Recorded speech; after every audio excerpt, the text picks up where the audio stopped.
There are two things which strike me very powerfully this evening about today's Gospel from St. John. I'll name the two parts and then give you a few reflections on each. The first is that powerful moment of our Lord meeting St. Thomas.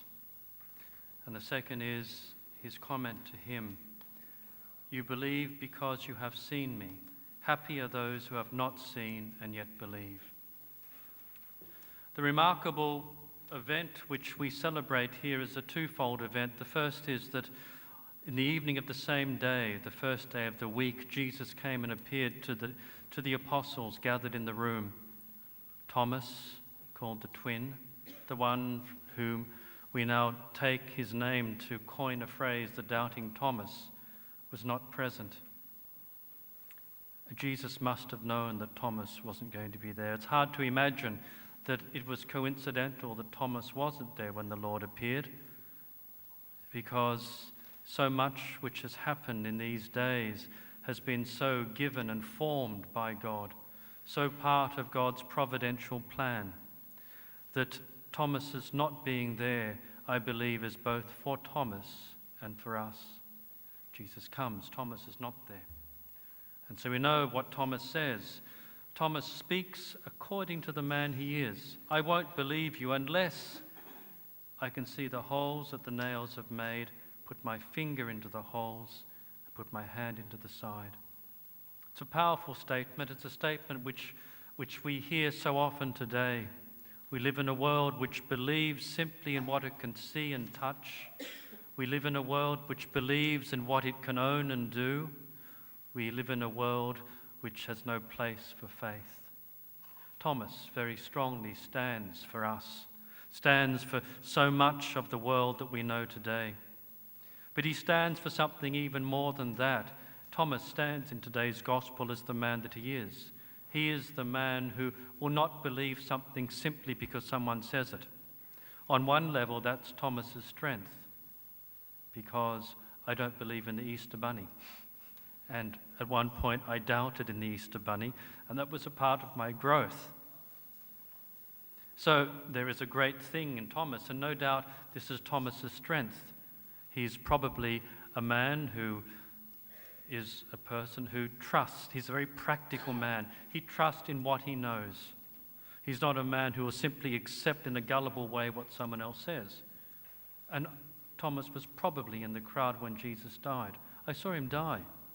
You tell me he is risen, I won't believe it until I can see this, because this is something astounding.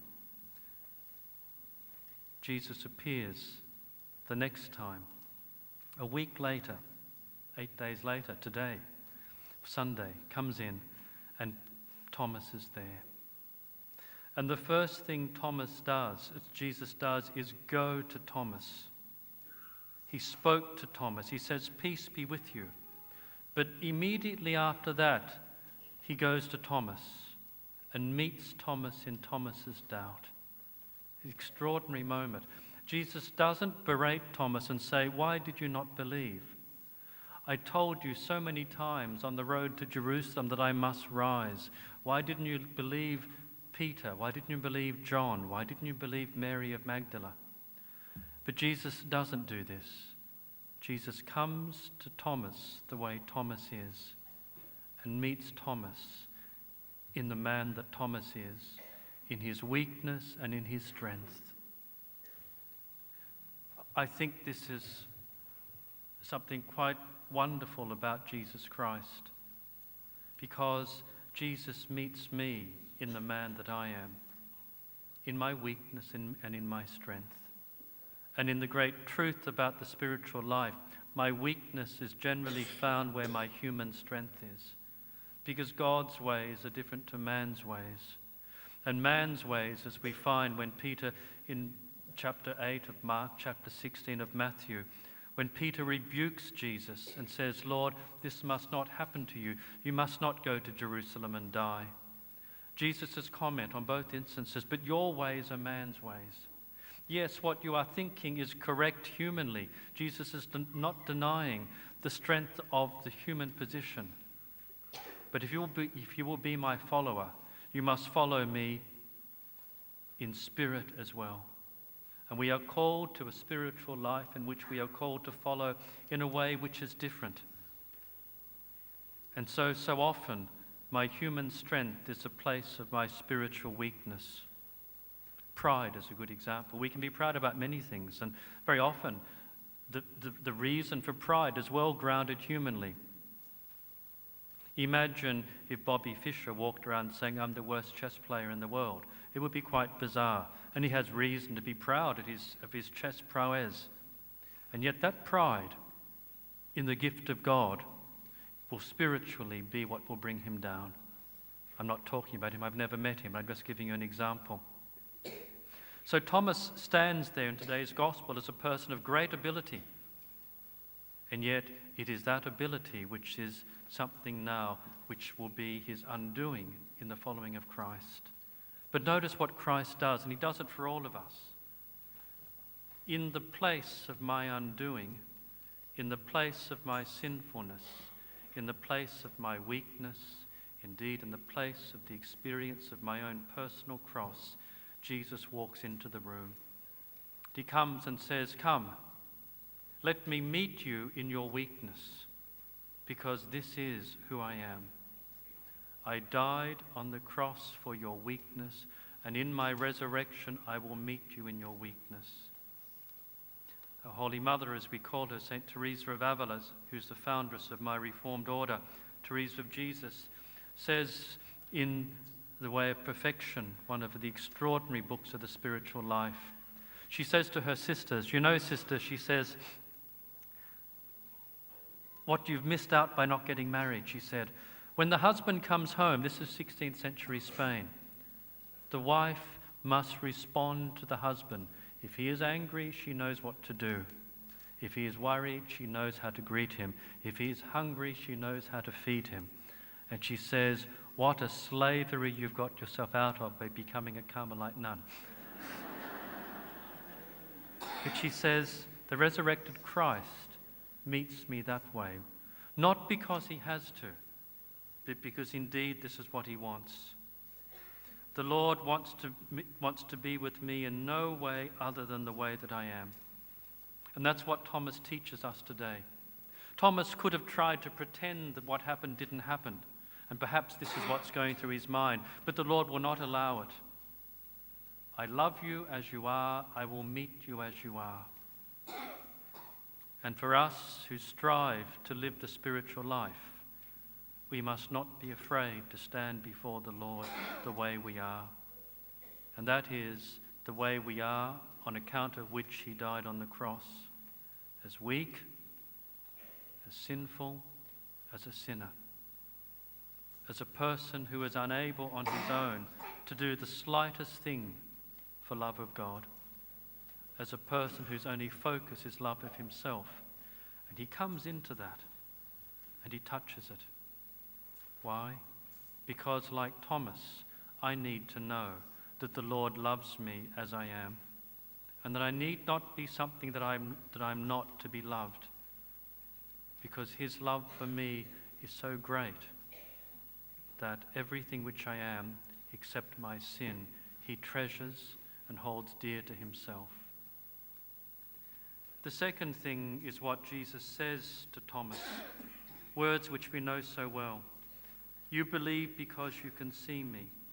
Happy are those who have not seen and yet believe." A wonderful line, because we haven't seen. Unlike Thomas, I've not touched the wounds of the Lord. I've not seen the risen Lord. And yet, like Thomas, I wish that I had. As one of my Carmelite sisters once said to me, we were talking as St. Teresa wanted us to do, to share with our sisters. We talk about our spiritual lives. And she said, "Don't you sit there at prayer so often just wishing he would just say something to you, that he would answer you, that you could see his face for once?" It is the desire of us all, like Thomas, to see, to touch. But Jesus says, "But you are blessed because you don't see, because you can't touch." We are blessed because we are here this evening because the Lord dwells within our souls, and dwelling within us so touches us that we believe. And this is a more extraordinary, wonderful thing than seeing him, looking into his eyes, is a more wonderful thing than seeing and touching his wounds. Because to see and touch him is to see him external to ourselves. And whatever is external to myself, I can doubt. Whatever is external to myself, I can forget. Whatever is external to myself, I can ignore. But I cannot ignore the movements of my own soul. I cannot ignore that which is within me. Indeed, I cannot ignore not simply the joy of the Lord, but the darkness and the emptiness within me, which comes with the following of Christ. And if we strive to live with him, we realize that he is indeed with us, that he indeed loves.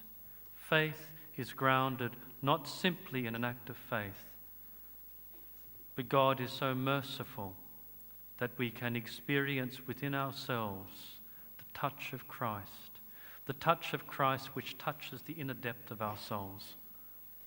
And this is why Jesus says, happy are those who have not seen and yet believe, because these, unlike Thomas and unlike Mary, to whom Jesus says, Noli me tangere, do not touch me, because I have not yet ascended to your Father and my Father.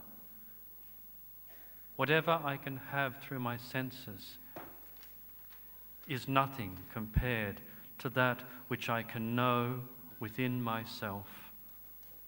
Because that which I know within myself is that which I know within myself from the place where God dwells within me. And this is faith. This is the gift of the resurrected Christ. This is the touch of the love of Christ. So let us rejoice today that the Lord meets us where we are, loves us as we are, and let us not be ashamed of who we are.